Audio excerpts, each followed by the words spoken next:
Hi friends, welcome back to our channel. இன்னைக்கு நம்ம பார்க்க போற இந்த ஒரு அப்டேட்ல டிஎன்பிஎஸ்சி குரூப் 4 நோட்டிபிகேஷன் பத்தின அப்டேட் பத்தி இந்த வீடியோல வந்து பார்க்க போறோம்.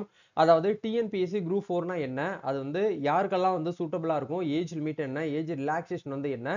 என்னென்ன போஸ்டிங்லாம் வந்து டிகிரி குவாலிஃபிகேஷன் வந்து தேவைப்படும்? கண்டிப்பா வந்து நம்மளுக்கு வந்து அந்த டைப்ரைட்டிங் சிஓஏ சர்டிபிகேட்லாம் தேவைப்படுமா? அது எதுக்காக வந்து தேவைப்படுது அப்படிங்கிற கம்ப்ளீட் அப்டேட் பத்தி இந்த வீடியோல வந்து பார்க்க போறோம்.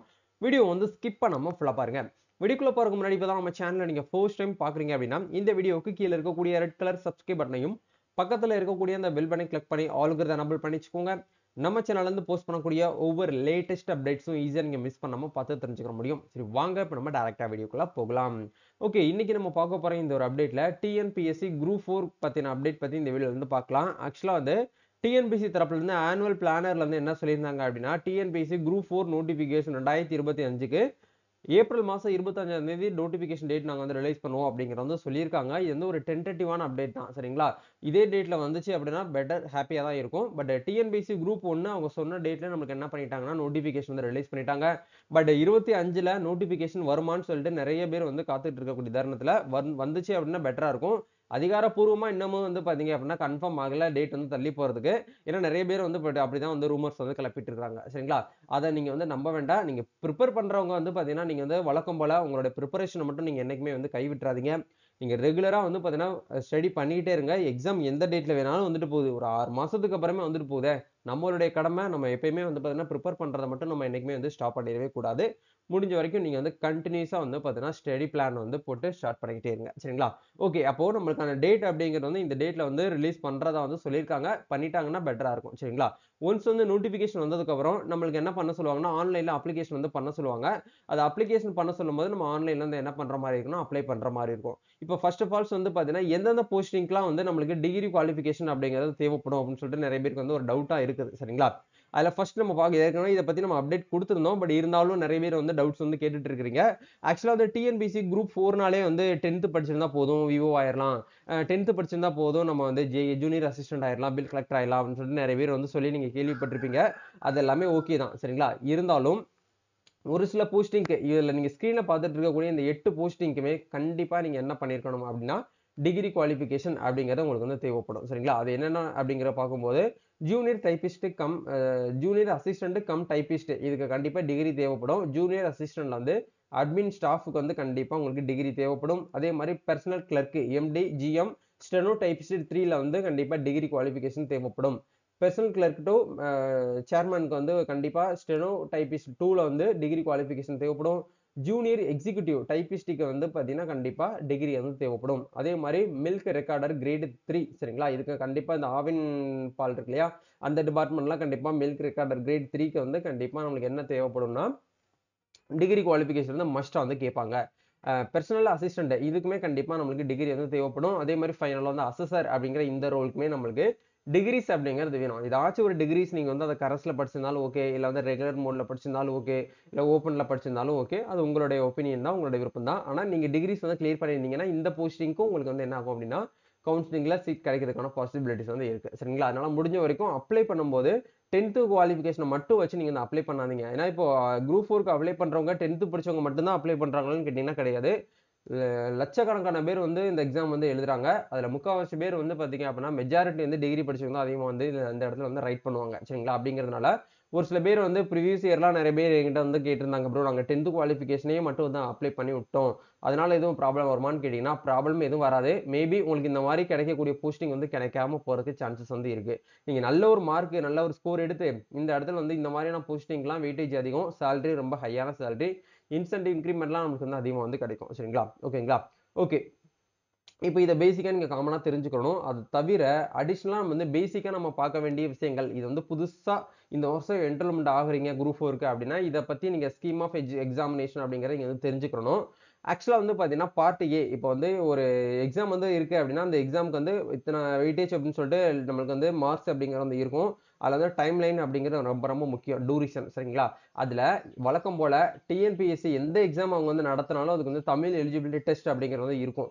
அந்த தமிழ் எலிஜிபிலிட்டி டெஸ்ட்ல நீங்க வந்து கண்டிப்பா என்ன பண்ணிருக்கணும் அப்படின்னா ஒரு 100 மார்க்குக்கு நம்மளுக்கு வந்து கொஸ்டின்ஸ் வந்து 100 கொஸ்டின்ஸ் வந்து கேட்பாங்க. ஒவ்வொரு கொஸ்டினுக்கும் வந்து பாத்தீங்கன்னா 1.5 மார்க், 1 மார்க் கிடையாது. அதை நீங்க தெளிவா வந்து புரிஞ்சுக்கணும். சரிங்களா? அப்போ பார்ட் ஏல வந்து தமிழ் எலிஜிபிலிட்டி டெஸ்ட் அப்படிங்கிறது உங்களுக்கு வந்து ஃப்ரண்ட்ல ஃபர்ஸ்ட் பேஜ்லயே வந்து போன வருஷம் குரூப் 2 எக்ஸாம் எழுதுனவங்களுக்கு ஞாபகம் இருக்கும். எடுத்த உடனே பேஜ் நம்ம ஓபன் பண்ணி பார்த்த உடனே தமிழ் வந்து இருந்திருக்காது. ஏன்னா நம்மள வந்து குழப்பி விடுறதுக்காகவே வந்து பாத்தீங்கன்னா கொஸ்டின்ஸ் வந்து கடைசியா வந்து குடுத்திருப்பாங்க. அதனால வந்து நீங்க வந்து அந்த இடத்துல போயிட்டு ஸ்ட்ரகிள்ஸ் ஆகக்கூடாது. இப்பவே நீங்க எல்லாமே வந்து பார்த்தீங்கன்னா, ப்ராப்பரா நெறைய டெஸ்ட் பேட்ச் வந்து போட்டு பாருங்க. தமிழ் எலிஜிபிலிட்டி டெஸ்ட் வந்து ஃப்ரண்ட்ல பார்ட் ஏல தான் இருக்கும்னு சொல்லிட்டு நம்ம வந்து நினைக்கக்கூடாது. சரிங்களா? அடுத்து கடைசி பேஜ்ல நடு பேஜ்ல வந்து வச்சிருப்பாங்க பார்ட் ஏன்னு சொல்லிட்டு. அதுல போயிட்டு நம்ம என்ன பண்ணோம் அப்படின்னா, கொஸ்டின்ஸ் வந்து ஆன்சர் பண்ற மாரி இருக்கும். சரிங்களா? ஓகே. இப்போ இந்த இடத்துல பாருங்க, தமிழ் எலிஜிபிலிட்டி டெஸ்ட்ல வந்து 150 மார்க்குக்கு வந்து நமக்கு வந்து கொஸ்டின்ஸ் வந்து கேட்பாங்க. அந்த 150 மார்க்ல நம்ம கண்டிப்பா நம்ம என்ன பண்ணியிருக்கணும் அப்படின்னா, 40% 40%னா 60 மார்க் எடுத்திருந்தால் மட்டுமே நம்மளுடைய பார்ட் பி அப்படிங்கிற இந்த பேப்பரை நம்மள வந்து எவாலுவேட் வந்து பண்ணுவாங்க. அதாவது பேப்பரை நம்மளுக்கு வந்து மார்க் வந்து திருத்துவாங்க. சரிங்களா? அப்படிங்கிறதுனால தமிழ்ல அதிகமா வந்து ஃபோக்கஸ் பண்ணுங்க. சிலபஸ் வந்து ரொம்ப குறைச்சு கம்மி பண்ணி குடுத்துருக்காங்க இந்த வருஷம். அதனால இந்த வருஷம் காம்படிஷன் வந்து ரொம்ப ஹெவியா வந்து இருக்க போகுது. அதனால வந்து நீங்க வந்து இருக்கக்கூடிய ஒவ்வொரு மார்க்கும் கண்டிப்பா வந்து ரொம்ப ரொம்ப ஒரு முக்கியமான மார்க்கா வந்து இருக்கும். முடிஞ்ச வரைக்கும் அதையும் வந்து ஃபோக்கஸ் பண்ணுங்க. அதே மாரி பார்ட் பில வந்து ஜெனரல் ஸ்டடீஸ்ல வந்து பார்த்தீங்கன்னா 75 கொஸ்டின்ஸ் வந்து கேட்பாங்க. ஆப்டிட்யூட் அண்ட் மென்டலி ஆபிலிட்டி டெஸ்ட்ல வந்து ஒரு 25 கொஸ்டின்ஸ். டோட்டலா நம்மளுக்கு வந்து ஒரு 200 கொஸ்டின்ஸ் வந்து கேட்பாங்க. இதான் வந்து டிஎன்பிஎஸ்சி குரூப் 4 உடைய ஒரு அப்டேட். சரிங்களா? 200 கொஸ்டின்ஸ் வந்து கேட்பாங்க. மார்க் வந்து 300 மார்க். டூரேஷன பொறுத்தவரைக்கும் நம்மளுக்கு வந்து ஒரு 3 மணி நேரம் வந்து குடுப்பாங்க. சரிங்களா? 3 மணி நேரத்துல 200 கொஸ்டின் நம்ம வந்து அடிக்கணும். இதுல அப்ராக்ஸிமேட்டா கட் ஆஃப் வந்து எவ்வளவு வரும் அப்படிங்கறதெல்லாம் வந்து நம்மளுடைய கம்யூனல் வைஸ் வந்து இருக்கும். 250க்கு மேல எடுத்திருந்தீங்க அப்படின்னா உங்களுக்கு பெட்டர் சான்ஸ் அப்படிங்கிற வந்து சொல்ல முடியும். சரிங்களா? ஓகே. இப்போ இந்த இடத்துல வந்து மினிமம் குவாலிஃபிகேஷனை பொறுத்த வரைக்கும் நம்மளுக்கு வந்து நீங்க இந்த 300 மார்க்குக்கு 90% 90 மார்க் எடுத்திருந்தா மட்டுமே நீங்க வந்து மினிமம் குவாலிஃபிகேஷன் ஆயிருவீங்க. சரிங்களா? இது எல்லாமே நீங்க வந்து பக்காவா பிளான் பண்ணிக்கோங்க. அப்படியே நம்ம வந்து நோட்டிபிகேஷனை கீழே பார்க்கும்போது ஏஜ் லிமிட் நிறைய பேருக்கு வந்து ஏஜ் லிமிட்ல வந்து ப்ராப்ளம் இருக்கு. எங்களுக்கு வந்து ஏஜ் லிமிட் கரெக்டா சொல்லுங்க ப்ரோ அப்படின்னு சொல்லிட்டு நிறைய பேர் வந்து கேட்குறீங்க. ஆக்சுவலா அவங்க வந்து என்ன சொல்லியிருக்காங்க அப்படின்னா, இது வந்து போன வருஷம் நோட்டிபிகேஷன் உங்களுக்கு நான் வந்து எக்ஸ்பிளைன் பண்ணிட்டு இருக்கேன். இந்த வருஷம் வந்து நோட்டிபிகேஷன் வந்து ரிலீஸ் பண்ணுவாங்க. அந்த டேட் போட்டு நம்மளுக்கு என்ன பண்ணுவாங்கன்னா, இந்த டேட்ல இருந்து உங்களோட ஏஜ் அப்படிங்கிறது 18 வயசுல இருந்து மினிமம் வந்து 18 வயசுல இருந்து அதிகபட்சம் வந்து 32 வயசுக்குள்ள வந்து இருக்கிற மாதிரி நீங்க பாருங்க அப்படிங்கிறத சொல்லுவாங்க. அது எந்த போஸ்டிங்லாம் விஓ அதாவது junior village administrative officer, forest guard with driving licence, forest watcher and forest watcher tribal youth இந்த கேட்டகரியில இருக்கக்கூடிய ஆல் போஸ்ட் எல்லாமே வந்து பாத்தீங்க அப்படின்னா உங்களுக்கு இந்த ஏஜ் லிமிட் அப்படிங்கறது வந்து கொடுத்துருப்பாங்க. சரிங்களா? இது வந்து பேசிக். அதாவது காமனா வந்து பாத்தீங்கன்னா 18 வயசுல இருந்து 32ன்னு சொல்லியிருப்பாங்க. பட் இந்த இதுக்குள்ள இருந்தாதான் வந்து டிஎன்பிஎஸ்சி குரூப் 4 வந்து எக்ஸாம் எழுதணுமான்னு கேட்டீங்கன்னா அப்படி கிடையாது. கண்டிப்பா நம்மளுக்கு ஏஜ் ரிலாக்சேஷன் அப்படிங்கிறது ஒவ்வொரு கேட்டகரி வைஸ் நமக்கு வந்து என்ன பண்ணுவாங்க அப்படின்னா வந்து பிரிப்பாங்க. சரிங்களா? இப்போ எக்ஸாம்பிள பொறுத்த வரைக்கும் பாருங்க. இந்த விஏஓ போஸ்டிங் அதாவது நம்ம தமிழ்நாடு மினிஸ்ட்ரியல் சர்வீஸ் விஓ போஸ்டிங்லாம் வந்து பாத்தீங்கன்னா SC ST and womens destitute widow இந்த கேட்டகரியில இருக்கக்கூடியவங்களுக்கு 42 வயசு வரைக்கும் வந்து என்ன பண்ணிக்கலாம்னா எக்ஸாமினேஷன் வந்து அட்டன் பண்ணிக்கலாம். எம்பிசி அண்ட் பிஎன்சி இது பிசி பிசிஎம் இந்த கேட்டகரியில் இருக்கக்கூடியவங்கலாம் வந்து பார்த்தீங்கன்னா 42 அப்படிங்கிறது வந்து கொடுத்துருப்பாங்க. அதே மாதிரி டைபிஸ்ட் ரோல்லாம் இருக்கு இல்லையா? டைபிஸ்ட் போஸ்டிங் வந்து எஸ்சி எஸ்டிக்கு வந்து 37 வயசு வரைக்கும் அப்ளை பண்ணிக்கலாம். அதே மாதிரி வந்து பிசி எம்பிசி டிஎன்சி இந்த கம்யூனிட்டியில் இருக்கக்கூடியவங்களுக்கு வந்து 34 வயசு வரைக்கும் அப்ளை பண்ணிக்கலாம்னு சொல்லிட்டு ஒவ்வொரு இதா நம்மளுக்கு வந்து சேஞ்சஸ் வந்து ஆகும். இந்த ஜூனியர் அசிஸ்டன்ட்ல இந்த ஏஜில் இந்த டிபார்ட்மெண்ட்டுக்குலாம் இருக்கிறதுக்கு வந்து நோ ஏஜ் பார் அப்படிங்கிறது கொடுத்துருவாங்க. மேக்ஸிமம் ஏஜ் லிமிட் வந்து தேவை வந்து இல்ல அப்படிங்கிறது வந்து கொடுத்துருவாங்க. சரிங்களா? அதனால நீங்க அதுக்கு ஏத்த மாதிரி பக்காவா வந்து பிளான் பண்ணிக்கோங்க. இந்த இடத்துல கொடுத்துருப்பாங்க. பிசினா என்ன, பிசிஎம்னா என்ன, எஸ்சினா என்ன, எஸ்சிஏனா என்ன, எஸ்டினா என்னன்னு சொல்லிட்டு விரிவாக்கத்தோட டெஃபினேஷன் நம்மளுக்கு வந்து கொடுத்துருப்பாங்க. ஒன்ஸ் நீங்க என்ன பண்ணிக்கலாம்னா இந்த இடத்துல வந்து கிளியர் பண்ணிக்கிற முடியும். No age limit mean that the candidates should not have completed 16 years. அதாவது இப்ப இந்த இடத்துல நோ மேக்ஸிமம் ஏஜ் லிமிட்னு கொடுத்துருக்காங்க. 60 வயசு நீங்க தாண்டி இருக்க கூடாது. அதுதான் கான்செப்ட். 60 வயசுக்குள்ள இருக்கக்கூடியவங்க யார் வேணாலும் இதுக்கு வந்து எக்ஸாமினேஷன் வந்து அட்டன் பண்ணலாம் இந்த போஸ்டிங்க்கு. சரிங்களா? அதான் வந்து கொடுத்துருக்காங்க. சரிங்களா? இதாங்க வந்து அப்டேட். ஏஜ் லிமிட் வந்து நீங்க வந்து கரெக்டா வந்து பெர்ஃபெக்ட்டா வந்து செக் பண்ணிக்கோங்க. பேசிக்கா வந்து இந்த நாலேஜ் மட்டும் உங்ககிட்ட வந்து இருந்தா போதும். கண்டிப்பா நீங்க வந்து டிஎன்பிஎஸ்சி குரூப் 4 நீங்க வந்து என்ன பண்ணலாம்னா எழுதுறதுக்கு நீங்க உள்ள வந்து போகலாம். சரிங்களா? இதுல ஒவ்வொரு போஸ்டிங் வைஸ் நமக்கு என்ன பண்ணுவாங்கன்னா குவாலிஃபிகேஷன் அப்படிங்கறது சேஞ்ச் பண்ணிருப்பாங்க. காமனா வந்து விஏஓ, ஜேஏ அதாவது junior assistant, bill collector, typist, stenos typist, அதே மாதிரி forest guard with driving licence இந்த மாதிரி கேட்டகரியில இருக்கக்கூடியவங்களுக்குலாம் மினிமம் 10th பாஸ் பண்ணியிருந்தா போதும். அதுக்கு மேல நீங்க என்ன படிச்சிருந்தாலும் தாராளமா அப்ளை பண்ணலாம். அப்ளை பண்ணக்கூடாதுலாம் கிடையாது. பட் ஒரு சில ஒரு 8 ரோல் மட்டும் கொடுத்துருக்காங்க. இதுக்கு மட்டும் நீங்க டிகிரிஸ் அப்படிங்கிறது உங்ககிட்ட வந்து இருந்துச்சு அப்படின்னா பெட்டரா வந்து இருக்கும். கண்டிப்பா இதுக்கு டிகிரி குவாலிஃபிகேஷன் வந்து மஸ்டா வந்து கேட்பாங்க. சரிங்களா? இப்போ டிஎன்பிஎஸ்சி குரூப் 4க்கு வந்து அப்ளை பண்றதுக்கு என்னென்ன டாக்குமெண்ட்லாம் வந்து தேவைப்படும் அப்படின்னு சொல்லிட்டு சில பேர் வந்து கேட்டிருக்கீங்க. ஆக்சுவலா வந்து நீடட் டாக்குமெண்ட்ஸ் வந்து லேட்டஸ்டா எப்போ வந்து நோட்டிஃபிகேஷன் வந்து ரிலீஸ் பண்றாங்களோ அந்த டேட்ல இருந்து லேட்டஸ்டா நீங்க எடுத்திருக்கக்கூடிய பாஸ்போர்ட் சைஸ் போட்டோ அப்படிங்கிறது வேணும். உங்களோட signature, one time registration TNPSC வெப்சைட்ல ஓடிஆர் அக்கௌண்ட் வந்து கிரியேட் பண்ணி வச்சுக்கோங்க. எஜுகேஷன் சர்டிபிகேட்ஸ் அப்படிங்கிறது நீங்க 10th இருந்து ஃபைனலா ஹையஸ்ட் எஜுகேஷன் குவாலிஃபிகேஷன் என்ன படிச்சிருக்கீங்களோ அது வரைக்கும் உங்ககிட்ட வந்து என்ன வேணும் அப்படின்னா எஜுகேஷன் சர்டிபிகேட்ஸ், அதாவது மார்க் ஷீட் அப்படிங்கிறது வந்து வேணும். அது இருந்தால் தான் நீங்கள் அப்ளைவே பண்ண முடியும். ஏன்னா நிறைய பேர் வந்து என்ன பண்ணுவாங்கன்னா, போன வருஷம் நம்ம அப்ளை பண்ணியிருக்குது அப்படியே அதை பார்த்து வந்து அப்ளை பண்ணியிருப்பீங்க. போன வருஷம் ஏதாச்சும் நீங்கள் வந்து ஒரு இடத்துல வந்து சர்டிஃபிகேட் நம்பரையோ இல்லை வேற ஏதாவது டேட்டை வந்து மாற்றி நீங்கள் போட்டிருக்கலாம். பட் அதே தப்பை வந்து இந்த வருஷம் வந்து சில பேர் வந்து பண்ணக்கூடாது அப்படிங்கறதுக்காக தான் நீங்கள் ஒவ்வொரு டைமும் அப்ளை பண்ணும்போது சர்டிஃபிகேட்டை கையில் எடுத்து வச்சுக்கிட்டு அதுக்கேற்ற மாதிரி பார்த்து வந்து அப்ளை பண்ணுங்க. சரிங்களா? ஃபைனலாக வந்து பார்த்தீங்கன்னா கம்யூனிட்டி சர்டிஃபிகேட் அப்படிங்கிறது கம்பல்சரியாக வேணும். ஏன்னா நீங்கள் இந்த கம்யூனிட்டி தான் அப்படிங்கிறது ப்ரூஃப் பண்ணுறதுக்கு கம்யூனிட்டி சர்டிஃபிகேட் நம்பர் எல்லாமே வந்து வேணும். முடிஞ்ச வரைக்கும் நீங்கள் என்ன பண்ணுங்க அப்படின்னா லேட்டஸ்ட்டாக இ-சேவை லாகின்லாம் வாங்கி நீங்கள் வந்து லேட்டஸ்ட் டிஜிட்டல் சிக்னேச்சர் வந்து போட்டு நீங்கள் கம்யூனிட்டி சர்டிஃபிகேட் வாங்கி வச்சுக்கோங்க.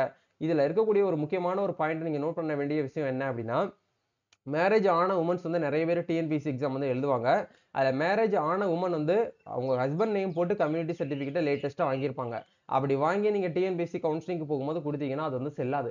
ஏன்னா நீங்கள் வந்து உங்களோட இப்போ எக்ஸாம்பிளுக்கு சொல்கிறேன், உங்களுடைய கம்யூனிட்டி வந்து பார்த்தீங்கன்னா பிசின்னு வச்சுக்கோங்க. பிசியில் ஒரு கேஸ்ட் வந்து உங்களுடைய கேஸ்ட்டு. ஆனால் நீங்கள் இப்போ நிறையா வந்து பார்த்தீங்கன்னா நம்ம தமிழ்நாட்டில் இன்டர் கேஸ்ட் மேரேஜ் வந்து அதிகமாகிடுச்சு.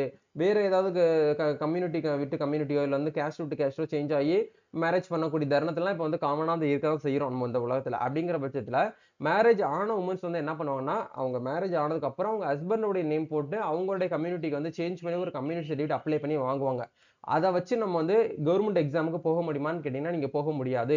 உங்களுடைய ஃபாதர் வந்து என்ன கம்யூனிட்டியோ அதை தான் உங்களுக்கு வந்து செல்லுபடியாகும். அதனால நீங்க வந்து உங்க ஃபாதர் நேம் இருக்கிற மாதிரி நீங்க ஓல்டு கம்யூனிட்டி சர்டிஃபிகேட்டை தான் வந்து மேரேஜ் ஆன உமன் மட்டும் இதை வந்து நீங்க சப்மிட் பண்ற மாதிரி இருக்கும். அதை நீங்க வந்து மிஸ் பண்ணிடாதீங்க. சரிங்களா? ஜென்ஸுக்கு வந்து பிரச்சனையே கிடையாது. அதே மாதிரி மீதி இருக்கக்கூடிய மேரேஜ் ஆகாத உமனுக்கு வந்து பிரச்சனை வந்து கிடையாது. மேரேஜ் ஆன உமனா இருக்கிறீங்க அப்படின்னா நீங்க மட்டும் கொஞ்சம் இந்த இடத்துல செக் பண்ணி பார்த்துட்டு நீங்க அப்ளை பண்ணிக்கோங்க. உங்க ஃபாதர் வந்து என்ன கம்யூனிட்டியோ என்ன கேஸ்டோ அதை தான் வந்து டிஎன்பிஎஸ்சி வந்து என்ன பண்ணுவாங்கன்னா கன்சிடர் பண்ணுவாங்க. ஃபைனலா வந்து பிஎஸ்டிஎம் சர்டிஃபிகேட் அப்படிங்கிறது இப்போ லேட்டஸ்டா கூட ஒரு திருத்தம் பண்ணியிருந்தாங்க. பிஎஸ்டிஎம்ல அரசாணை கூட வெளியிட்டிருந்தாங்க. நீங்க பியூரா வந்து தமிழ் மீடியம், அதாவது வந்து தமிழ்ல நீங்க படிச்சிருந்தால் மட்டுமே தமிழ் வழியில கல்வி பயின்றவர்களுக்கான ஒரு சர்டிஃபிகேட் தான் பிஎஸ்டிஎம் சர்டிஃபிகேட். இந்த சர்டிஃபிகேட் வச்சிருந்தீங்க அப்படின்னா நீங்க என்ன பண்ணிக்கலாம்னா 20% வரைக்கும் நீங்க வந்து உங்களுக்கு வந்து என்ன பண்றாங்க அப்படின்னா இடஒதுக்கீடு அப்படிங்கிற வந்து ரிசர்வேஷன் வந்து கொடுக்குறாங்க. சரிங்களா? முடிஞ்ச வரைக்கும் ஃபர்ஸ்ட் ஸ்டாண்டர்ட்ல இருந்து 12th ஸ்டாண்டர்ட் இல்லை 10th ஸ்டாண்டர்ட் வரைக்கும் நீங்க வந்து பிஎஸ்டிஎம் சர்டிஃபிகேட் இருந்தால் மட்டுமே நீங்க டிஎன்பிஎஸ்சி குரூப் 4க்கு வந்து அப்ளிகேஷன் வந்து பண்ண முடியும். இப்போ குரூப் 1க்கு வந்து பார்த்தீங்கன்னா டிகிரி குவாலிஃபிகேஷன். அப்போ ஃபர்ஸ்ட் ஸ்டாண்டர்ட்ல இருந்து டிகிரி வரைக்கும் நீங்க வந்து பிஎஸ்டிஎம் இருந்தால் மட்டுமே நீங்க என்ன பண்ண முடியும்னா அதுக்கு வந்து பிஎஸ்டிஎம் சர்டிஃபிகேட்டுக்கு வந்து எலிஜிபிளாக ஆக முடியும். இதை தாண்டி வந்து அடிஷ்னலாக நம்ம கிட்ட வந்து டைபிஸ்ட், ஸ்டெனோ டைபிஸ்ட் இது எல்லாமே உங்ககிட்ட வந்து இருக்கு அப்படின்னா நீங்க வந்து என்ன பண்ணிக்கலாம்னா அடிஷ்னலாக அந்த ரோலுக்கு நீங்க வந்து உள்ள வந்து போய்க்கலாம். பட் கம்பல்சரியா டைப் ரைட்டிங் சர்டிஃபிகேட் வேணும், ஷார்ட்டர் வேணும், சிஓ எந்த கம்பல்சரியா வேணும்னு சொல்லிட்டு கேட்டிங்கன்னா கிடையாது. அது இருந்துச்சு அப்படின்னா உங்களுக்கு அது வந்து எக்ஸ்ட்ரா ஒரு கரிக்குலம்ஸ், எக்ஸ்ட்ரா ஒரு ஸ்கில்ஸ் உங்ககிட்ட இருக்கு. நீங்க டைபிஸ்ட்டுக்கு போகலாம், ஸ்டெனோ டைபிஸ்ட் 1ல இருந்து 3 வரைக்கும் இருக்கு, அதுக்குள்ள போகலாம். சிஓஏலாம் இருந்துச்சு அப்படின்னா உங்களுக்கு வந்து அந்த இதுக்கு அடிஷனலாக வந்து பார்த்தீங்கன்னா அசிஸ்டன்ட் டைரக்டர்லாம் கொடுக்குறாங்க இல்லையா, அதுக்கு வந்து உள்ள வந்து போய்க்கலாம். சரிங்களா? இதான் வந்து அப்டேட். ஸோ கண்டிப்பாக இந்த ஒரு வீடியோ உங்களுக்கு ரொம்பவே ஹெல்ப்ஃபுல்லாக இருக்கும்னு நினைக்கிறேன். இந்த வீடியோ பிடிச்சிருக்கு அப்படின்னா லைக் பண்ணுங்க, ஷேர் பண்ணுங்க, கமெண்ட் பண்ணுங்க. டிஎன்பிஎஸ்சி சம்பந்தமா உங்களுக்கு ஏதாச்சும் வந்து டவுட்ஸ் இருக்கு அப்படின்னா நீங்க கமெண்ட் பண்ணுங்க. கண்டிப்பா நம்ம வந்து கிளியர் பண்றதுக்கு ரெடியா இருக்கும். நம்ம நெக்ஸ்ட் ஒரு அப்டேட்ல மீட் பண்ணுவோம். டிஎன்பிஎஸ்சி குரூப் 4 நோட்டிபிகேஷனுக்காக யாரெல்லாம் வந்து வெயிட் பண்ணிட்டு இருக்கீங்களோ நீங்க ஒரு ஹேண்ட் ரைஸ் பண்ணுங்க கமெண்ட்ல, நானும் தெரிஞ்சுக்கிறேன் எத்தனை பேர் வந்து வெயிட் பண்ணிட்டு இருக்கீங்க அப்படின்னு சொல்லிட்டு நம்ம செக் பண்ணிக்கலாம். நம்ம நெக்ஸ்ட் ஒரு அப்டேட்ல மீட் பண்ணுவோம். Thank you. All the best. God bless you.